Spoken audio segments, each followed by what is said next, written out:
La prensa internacional y de América Latina cuenta a grandes titulares que una devastadora epidemia de cáncer amenaza a los latinoamericanos. ¿Qué hay detrás de estos titulares que preocupan a la región? Bienvenidos a Claves, y esta es una coproducción de la televisión alemana Deutsche Welle y el canal Capital de Bogotá, Colombia. Mi nombre es Gonzalo Ernesto Cáceres y en la moderación está conmigo hoy mi compañera Omaira Morales.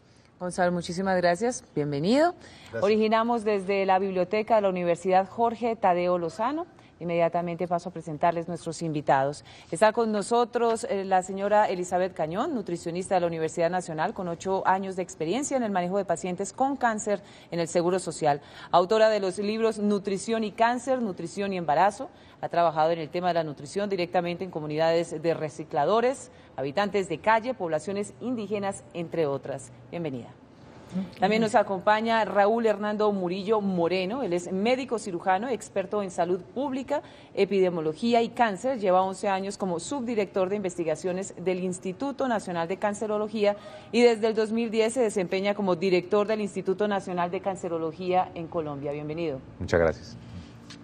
Ahora saludamos a Carlos Arturo Guerrero, médico genetista, profesor de la Universidad Nacional de Colombia, con estudios de maestría en genética y farmacología y un doctorado en bioquímica.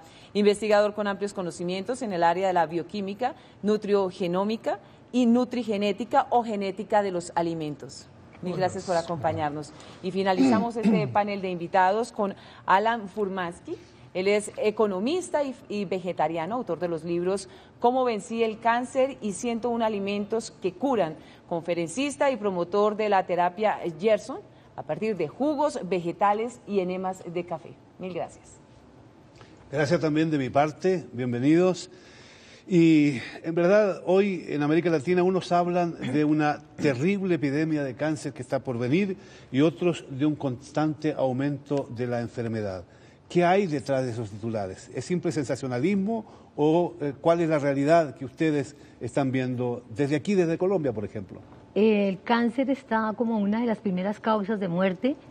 En el año 2005, el Instituto de Cancerología nos decía que habían 70.000 diagnosticados con cáncer, de los cuales 40.000 habían muerto. Esto ya es un indicador en que el cáncer es una de las primeras causas de muerte en Colombia. Asimismo, de los cánceres están los cánceres de vías digestivas como las primeras causas y seguido del cáncer colorectal y seguido del cáncer de próstata como las primeras causas de cáncer en Colombia. O sea que en Colombia el cáncer es una de las primeras causas de muerte y después las enfermedades crónicas como las enfermedades cardiovasculares. Doctor, ¿y el cuadro a nivel regional es el mismo o es peor? Es en realidad el mismo y yo diría que hay dos condiciones grandes alrededor de esto.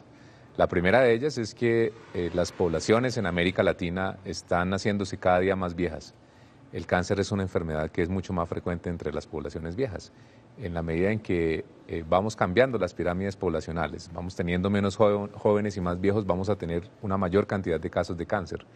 Solamente por ese hecho, por ejemplo, en Colombia podríamos llegar a tener alrededor de 130.000 casos anuales de cáncer en el 2030, solamente por el cambio de la pirámide poblacional. Pero además de eso, también es verdad que el riesgo para desarrollar la enfermedad se ha incrementado. O sea, además de tener más casos por ser más viejos, tenemos más factores de riesgo el día de hoy y eso hace que se adicione todavía más y tengamos un crecimiento bastante marcado en la mayoría de tipos de cáncer para la inmensa mayoría de países de América Latina también. ¿Cómo se relaciona el tema del cáncer con la alimentación? Alan, de alguna manera, con su experiencia, ¿cómo una buena alimentación, el déficit de ciertos alimentos, vegetales, frutas y demás, una alimentación balanceada está relacionada con el tema del cáncer? Bueno, personalmente yo tuve cáncer, diagnosticado en el año 2006 con un melanoma estadio 3C. Me había invadido ya los ganglios del cuello. Tuve 2 cirugías, el cáncer me retornó y en ese momento busqué una alternativa diferente. En vez de tratarme con interferón y radioterapia, empecé un tratamiento a base de una gran medicina ortomolecular, que es gran cantidad de vitaminas, minerales, tomándome 15 extractos de vegetales al día, 5 enemas de café, desintoxicando el cuerpo, y el cáncer afortunadamente se fue. Entonces, la vertiente que yo sigo es una vertiente que ha cogido mucha fuerza últimamente en Estados Unidos, en Europa, que está basada en un principio que el ser humano no está hecho para comer productos de animales, tanto sus derivados como las mismas carnes, las proteínas animales, sino que el ser humano tiene mucha menos predisposición al cáncer cuando tiene una dieta totalmente vegana, una dieta que solo tiene frutas, vegetales, granos, ese tipo de alimentos. Y eso ha cogido en Estados Unidos mucha fuerza. Si tú miras entre los 100 libros más vendidos de Amazon, que es la fuente de venta de libros más grande del mundo, te estoy diciendo que entre los 100 más vendidos hay por lo menos unos 12 o 14 libros de este tema. Es un tema que está interesando mucho a la gente. ¿Y cómo llegó usted a esta solución para su caso? Es al mismo tiempo algo que usted puede recomendar, desde luego, pero ¿cree usted que tendría los mismos efectos en otras personas? Pues lo que me convenció a mí fue que hablar a través de un instituto que tiene una terapia particular de este tema, hay muchas, pero esta es una de las terapias que existen. Me dieron los nombres y los teléfonos de muchos pacientes alrededor del mundo que habían hecho este tratamiento con cánceres totalmente terminales, algunos casos de gente de 20, 25, 30 años ya de curados. Entonces realmente eso me convenció a mí. Entonces tu pregunta se responde de esa manera, es algo que ya ha funcionado en muchísima gente. Obviamente cuando se previene es mucho mejor que cuando se cura, porque curar un cáncer, así sea con estos métodos, es un tema de mucha dedicación y de dificultad, pero obviamente que el cambio químico del cuerpo puede curar el cáncer a través de métodos no tradicionales. Se habla de que los latinoamericanos tendrían un 60% más de probabilidades de morir de cáncer a partir ya de la próxima década o al final de 10 años. ¿Es esta una cifra alarmante? ¿Es esto parte de la realidad de nuestra región? Pues cifras hay muchas. Yo creo que más bien habría que pensar qué está sucediendo en la población, y el problema es que en parte estamos siendo invadidos por un tipo de alimentación que ciertamente está influyendo en la aparición de ese tipo de enfermedades, específicamente un aumento exagerado de consumo de azúcares, una disminución de agentes antioxidantes, por la proliferación de comidas rápidas, por la proliferación de sustancias que son los denominados radicales libres, o sea que es, por ejemplo, el alcohol, el cigarrillo, plásticos y todas las cosas que están vendiendo la industria empacando alimentos. Y entonces eso sí está incidiendo realmente en alterar e incidir en enfermedades como el cáncer y en enfermedades como la hipertensión, la obesidad, etcétera. Yo creo que es importante mencionar que cuando uno habla de cáncer, y esto hace referencia a un denominador común, que es un crecimiento no controlado de las células que terminan finalmente, si no se hace algo, invadiendo el total de la economía corporal. Pero ese término cáncer agrupa en realidad más de 100 enfermedades que tienen cursos diferentes, que tienen vías de desarrollo diferentes y que no necesariamente tienen el mismo origen. Hay cánceres claramente relacionados con infección, como el cáncer de cuello del útero, que se sabe que es causado por una infección persistente por el virus del papiloma humano, y por eso hoy existen vacunas que están orientadas a este virus a fin de prevenirlo. Hay cánceres, como lo expresó el doctor, que están claramente asociados al tabaco y a otro tipo de exposición a agentes químicos, y seguramente también la alimentación está jugando un papel, pero digamos que no podría uno decir que todo el cáncer está relacionado con las mismas cosas y tiene las mismas vías de desarrollo.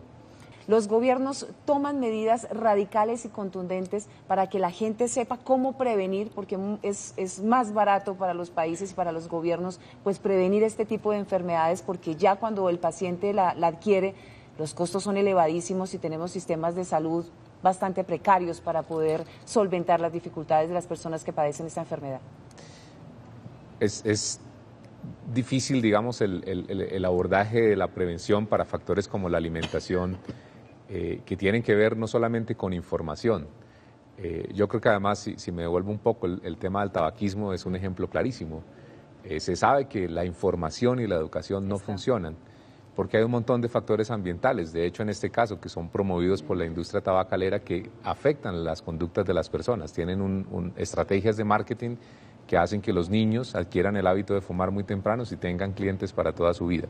En el caso de alimentación son circunstancias similares. Uno podría dar información y hay ciertos sectores de la población que pueden acoger esas recomendaciones, pero hay sectores de la población muy grandes en donde decir, bueno, usted tiene que comer frutas, tiene que comer verduras, ¿y cómo las consigo, cierto? No tengo recursos para hacerlo, u otras veces puedo tener los recursos, pero la oferta que tengo a mi alrededor no existe.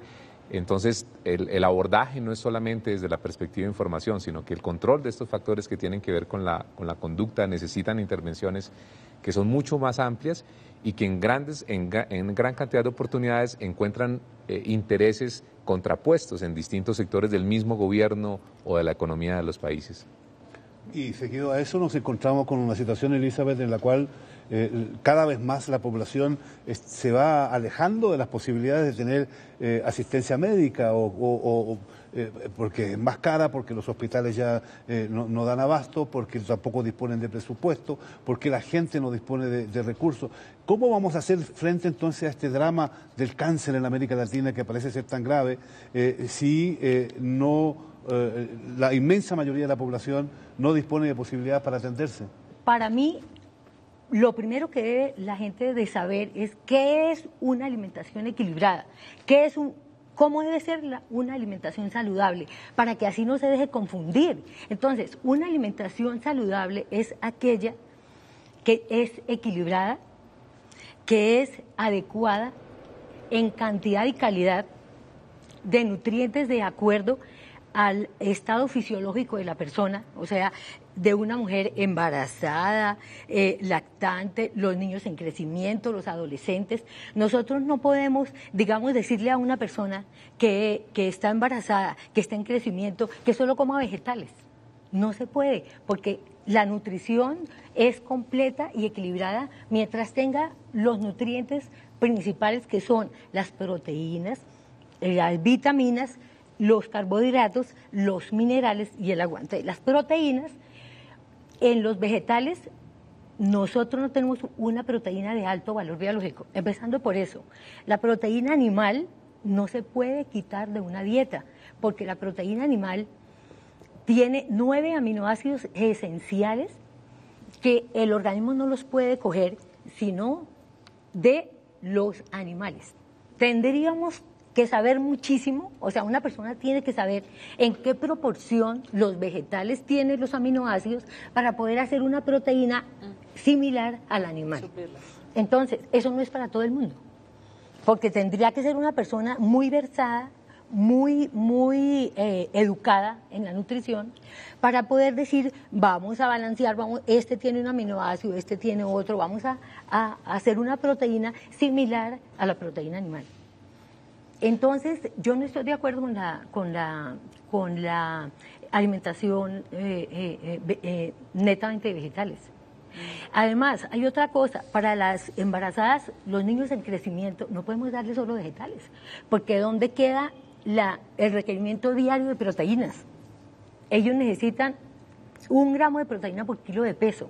Entonces, eso no lo vamos a encontrar en los vegetales. Tendríamos que consumir bultos de vegetales para poder hacer 1 gramo de proteína.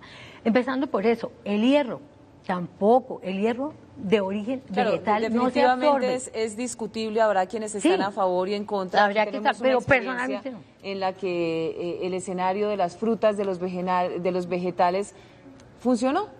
Se Sí. comprueba, tenemos... No, esto no es algo que me inventé yo. Esto No, está no, no, documentado exacto. Científicamente comprobado. científicamente. Por ejemplo, el doctor Colin Campbell de Estados Unidos, una eminencia en nutrición, trabajó con la FDA. El estudio de China se llama el libro, ya está traducido al español, ha sido un bestseller tremendo en Estados Unidos, millones de copias. Es el estudio epidemiológico más grande que se ha realizado en la historia de la humanidad. Se realizó en China en la década de los 60, de los 70, totalmente documentado como en las poblaciones, en la China rural de esas décadas, la incidencia de cáncer, de eventos coronarios era mínima, inexistente, porque eran poblaciones que estaban en una dieta totalmente vegetal. Él mismo es un doctor hoy en día, 75, 80 años de edad, corre 5 millas diarias, tiene una dieta vegana hace más de 40 años. Entonces realmente tenemos que cambiar ese chip, realmente es una cosa que la medicina ha avanzado muchísimo en el diagnóstico del cáncer, en el tratamiento, como decía el doctor, por ejemplo, el cáncer de cuello uterino es una de las razones por las cuales en los países más pobres, entre ellos los de la región latinoamericana, hay más incidencia porque es un virus muy común dentro de la población que se transmite sexualmente y si no se hacen citologías, si no se mira, pues tiene más probabilidad de desarrollarse y por eso hay mucha más incidencia de ese cáncer aquí que por decir algo en Europa o en Estados Unidos. Es un cáncer más prevalente en países de tercer mundo, si lo quieres llamar así. Otros cánceres son más comunes en países como Estados Unidos, como Europa, como los cánceres de seno, porque la población toma mucha más proteína animal, eso es lo que se ha comprobado. Hay más consumo de proteína animal, son cánceres hormonales, hay más gente con sobrepeso, son cánceres que se tienden a dar más en gente que tiene sobrepeso. Sobrepeso es una de las cosas que más predetermina a una persona a desarrollar cáncer. O sea, a medida que también crece el sobrepeso en estos países donde anteriormente había menos capacidad de consumo de calorías, también hay más cáncer. Hay quienes dicen, doctor, de acuerdo a su experiencia, genéticamente que en América Latina estamos más propensos al cáncer y es un tema más de genética que un tema de alimentación. ¿Eso es cierto o falso? ¿O están directamente relacionados? No, hay cosas falsas, hay cosas falsas. Yo creo que, yo tengo una frase cuando doy la clase sobre aminoácidos y sobre nutrición en general, es que ser vegetariano antes de los 35 años es un atentado contra la salud. Pero no serlo después de los 35 es un atentado contra la salud.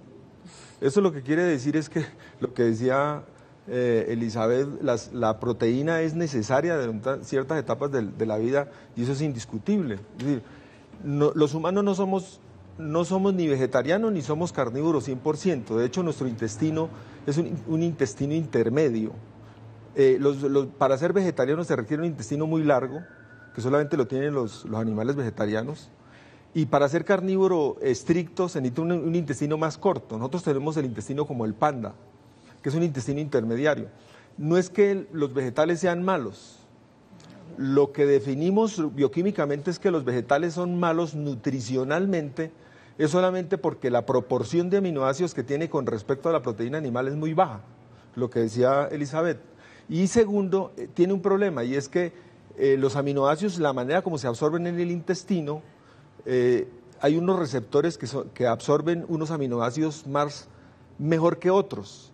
El problema de los aminoácidos en las plantas es que primero están en muy baja proporción y segundo están en desequilibrio, es decir, la proporción de aminoácidos no es la adecuada. Si uno mira la proteína animal, los aminoácidos están más o menos en igual proporción y eso hace que cuando uno la consuma no compitan entre sí y entren todos. El problema de la proteína vegetal, de los aminoácidos vegetales, es que tienen más proporción de aminoácidos de rápida absorción, metionina, leucina, isoleucina, valina, y luego le siguen los ácidos y los básicos, y eso dificulta la entrada de los aminoácidos y eso repercute en la salud.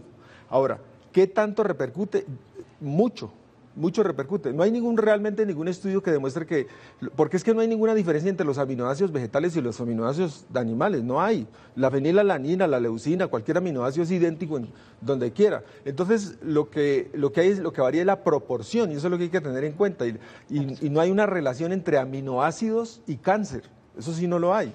Ahora, también es cierto y debo aclarar, que en el fondo cuando uno hace terapias vegetarianas, por ejemplo en el caso del cáncer y en el caso de él, pues es una terapia química. Lo que pasa es que es una terapia química biológica, a diferencia de la quimioterapia clásica, donde es solamente una sustancia que lo malo que tiene es que mata tanto células normales como células cancerosas.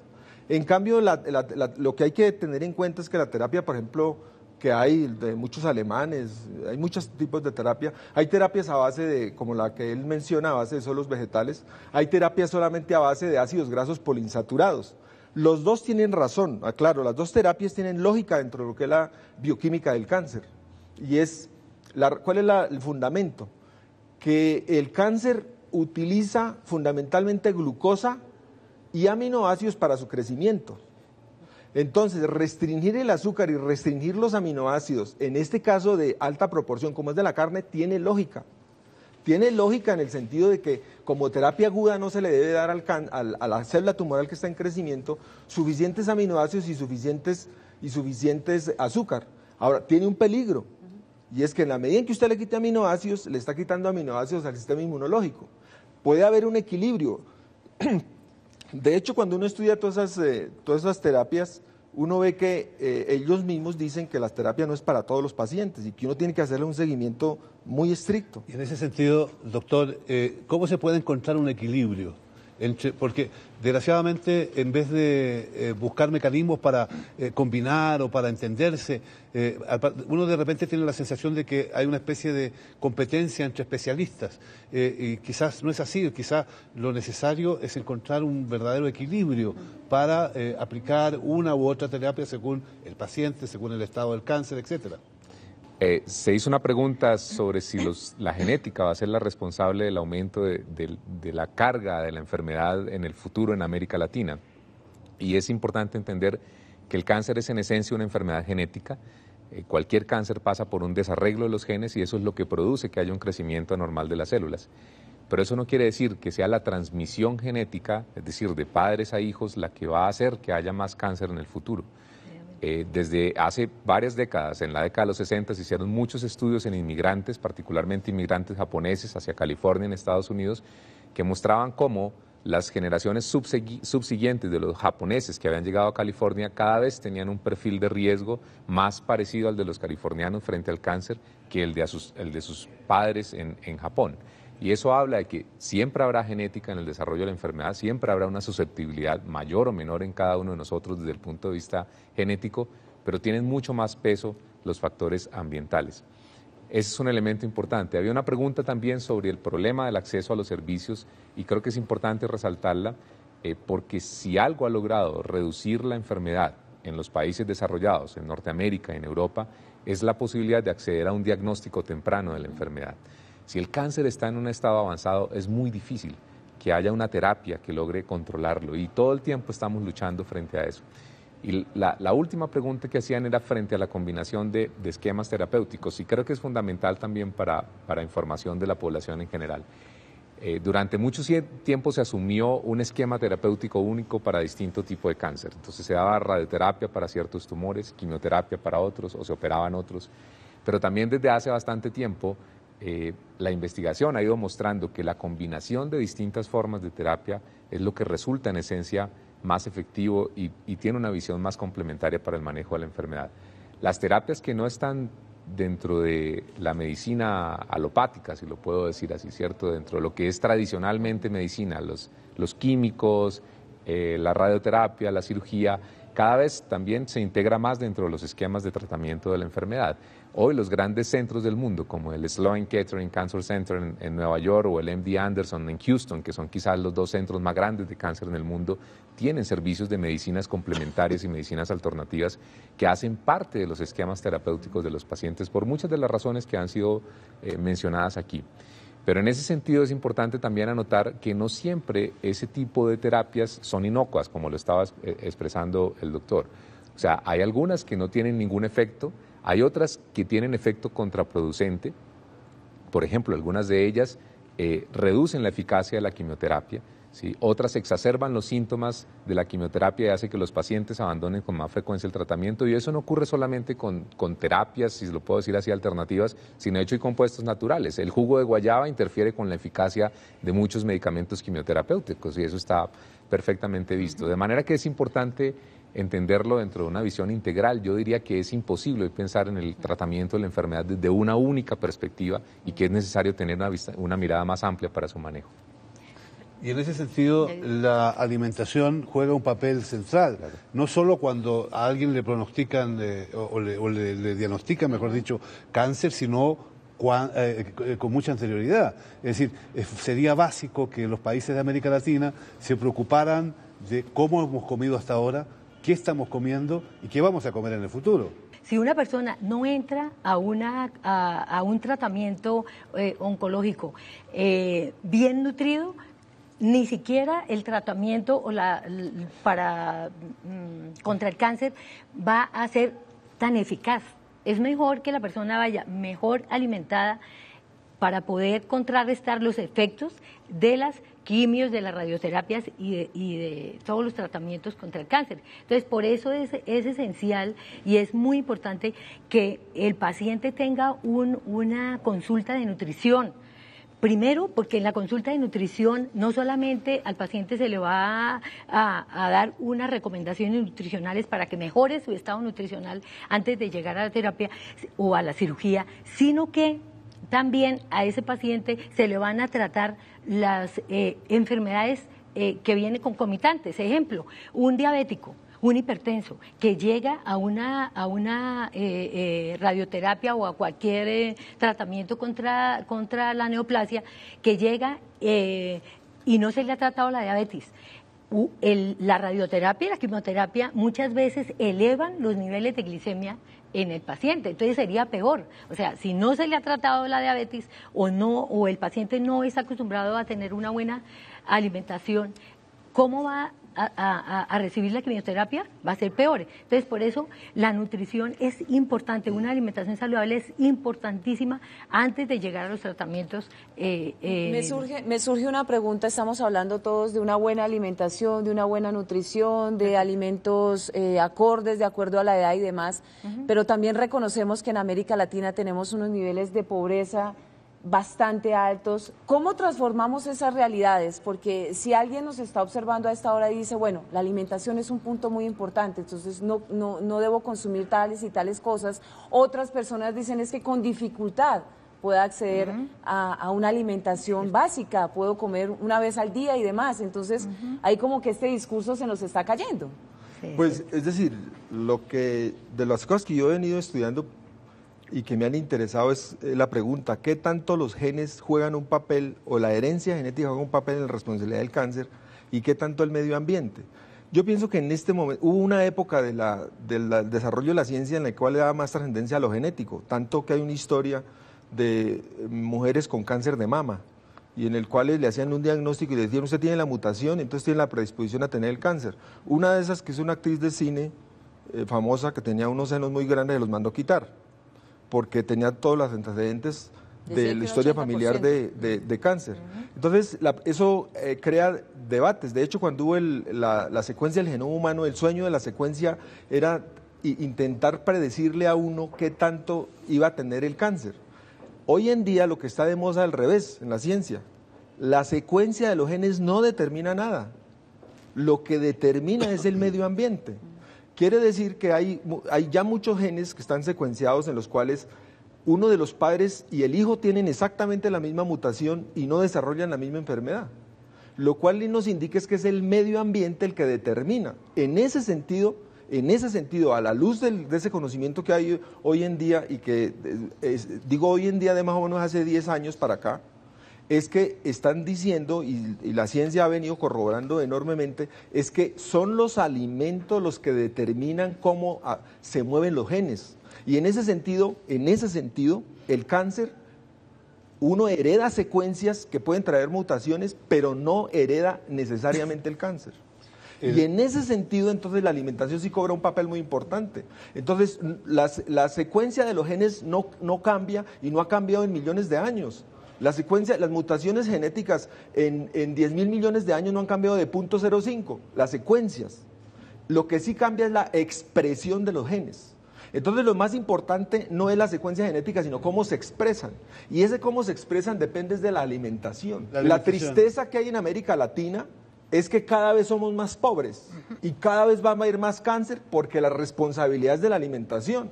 Y eso sí es una cosa que hay que tenerle en cuenta. En esas condiciones nos encontramos también con un problema gravísimo, y es que cada vez comemos peor y cada vez comemos más comida basura. ¿Cómo defines tú, Alan, la comida basura y qué realmente nos entrega ese tipo de comida que está siendo la mayor o que ocupa la mayor parte del consumo de muchos latinoamericanos? Mira, para mí, totalmente convencido de que el ser humano nace, la única leche que toma es la de su madre durante el periodo de lactancia, no tiene por qué tomarle, ningún otro mamífero toma leche de otro mamífero. Ahí empieza la falta de entendimiento de lo que es el ser humano. Y después el ser humano debe comer todo lo más cercano a como nos lo da la naturaleza. Si comemos las zanahorias, lo más cercano a como nos las dan, no hay que fritarlas, ni echarles sal, ni tantas cosas perjudiciales. Todo lo que es basura es todo lo que es procesado, que hoy en día constituye la gran mayoría de las calorías que está comiendo la gente. Hay que comer las cosas lo más cercano a como nos lo da la naturaleza. Si es crudo, aún mejor. Si es cocinado, ya pierde bastante de los nutrientes. Y de esa manera nos protegemos. Obviamente hay diferencia con los panelistas y el concepto de este tipo de alimentación es una cosa que es muy difícil de comprender porque en las escuelas de medicina no se enseña, porque todavía no se puede comprender bien. Pero chatarra, para contestarte, es todo aquello que está procesado, la gran cantidad de grasa que se utiliza para cocinar. Los cuerpos nuestros no están hechos para eso. Nosotros, 10% de las calorías de grasa es suficiente. O sea que en una dieta de 1.500, 1.800 calorías, 150, 180 calorías de grasa es suficiente. Una cucharada de aceite de oliva ya son 120. Entonces, esa es suficiente grasa para el cuerpo.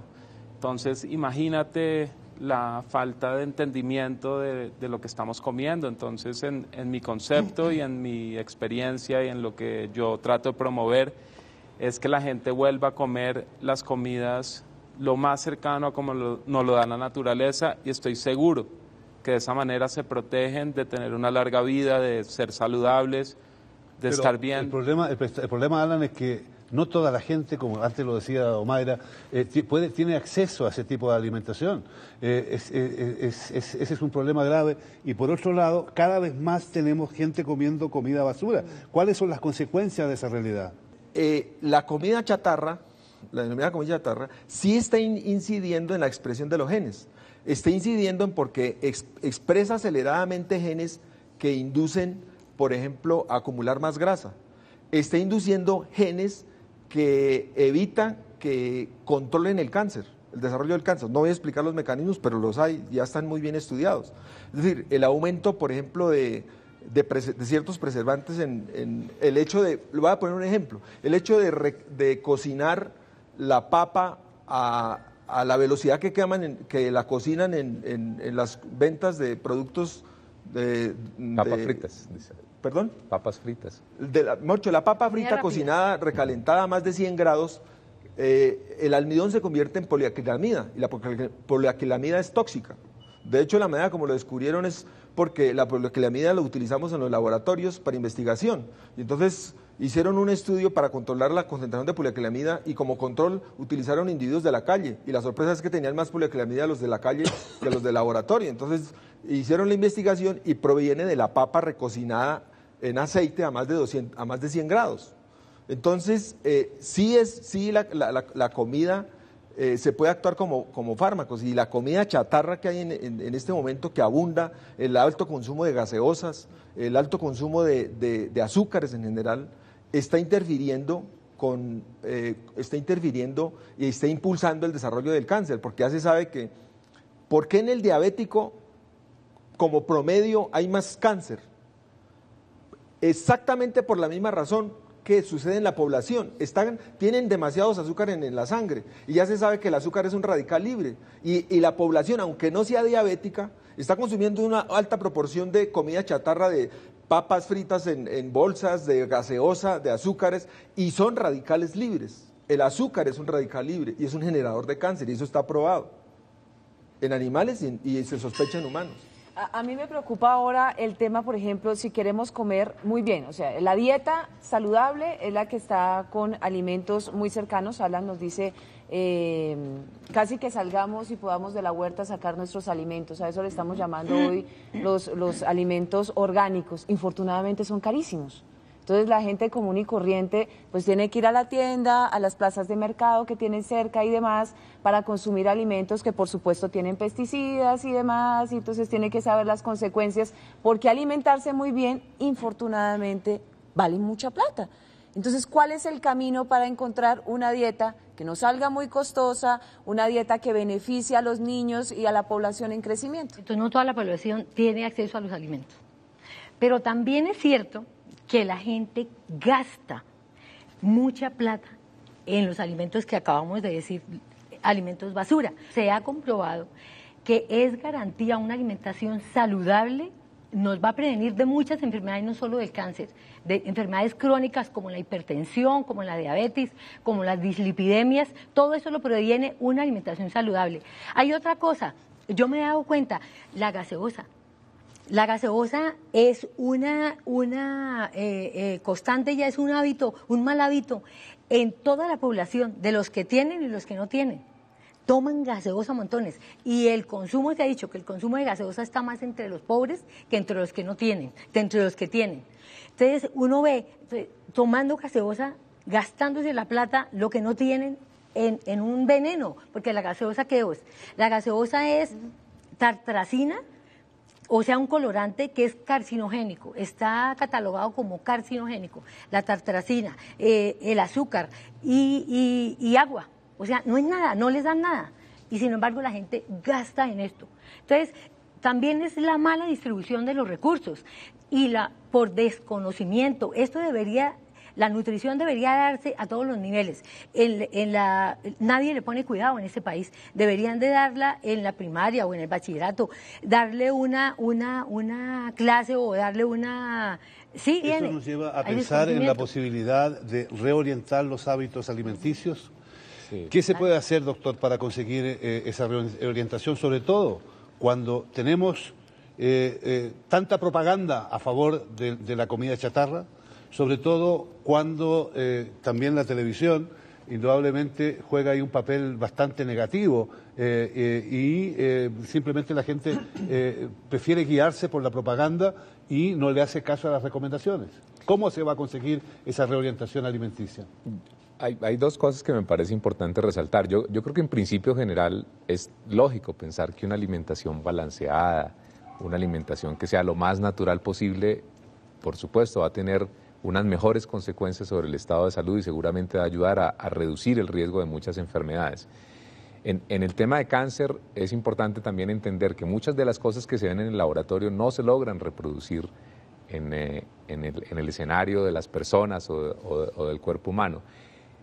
Entre otras cosas, es muy difícil establecer, por ejemplo, riesgos concretos en alimentación y cáncer, porque el desarrollo de la enfermedad se demora mucho tiempo y lograr para un grupo de personas seguirlas muchos años determinando qué específicamente es un reto metodológico gigante, de manera que muchas veces se pierde eso. Hay muy pocas cosas que han tenido una relación clarísima en el riesgo entre cáncer y dieta en términos de los estudios poblacionales epidemiológicos. Se había mencionado antes por Alan, por ejemplo, el tema del excesivo consumo de carnes rojas.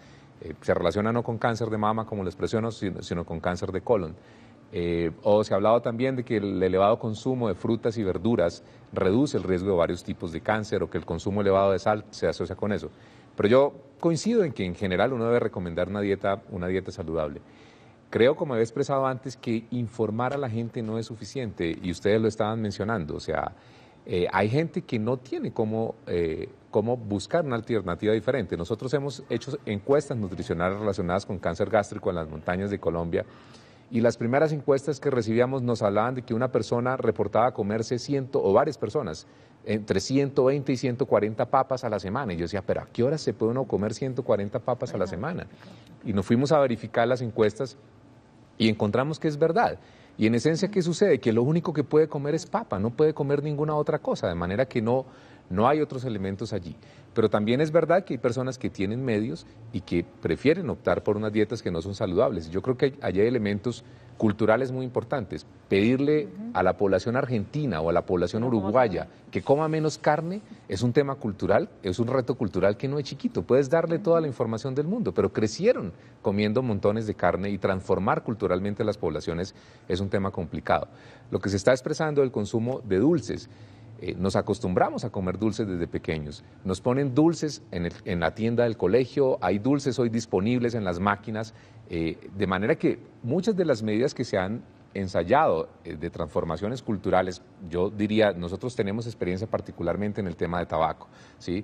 En tabaco ha habido necesidad de prohibir sustancialmente, por ejemplo, la publicidad del cigarrillo, ¿cierto? Y eso es lo que ha hecho Colombia y otros países que han querido avanzar en esa lucha. Uno diría que si quiero combatir el bombardeo comercial de ciertas cosas de estas, tendría que bloquear totalmente ese tipo de información. Y en términos de la economía, eso tiene también unas implicaciones que son complejas, ¿cierto? Tendría que prohibir el hecho de que estén máquinas dispensadoras de papas fritas, de bombombún, de dulces, de gaseosas, que los niños puedan acceder libremente, ¿sí? Y tendría que trabajar en un tema de transformaciones culturales que no es sencillo porque hay que ser francos, o sea, comer verduras cuando nos acostumbramos ya de adultos viene bien y me hace falta la ensalada.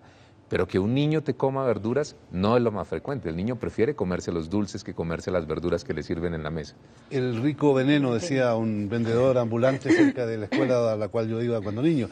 Pero, ¿cuál es la situación? La situación es que realmente estamos en un callejón sin salida. En América Latina, en todos los países, esta situación se agrava y la gente se enferma, no solo de cáncer, sino que de muchas otras enfermedades, precisamente porque come mal, porque está desnutrida. Y esto lleva a una situación tal en la cual indudablemente la gente puede vivir de un cuarto de lo que come, mientras el médico va a terminar comiéndose los otros 3/4. La situación es grave, hay que ponerle atención, esperamos que este programa haya contribuido a ello. Gracias por acompañarnos, gracias por estar con nosotros.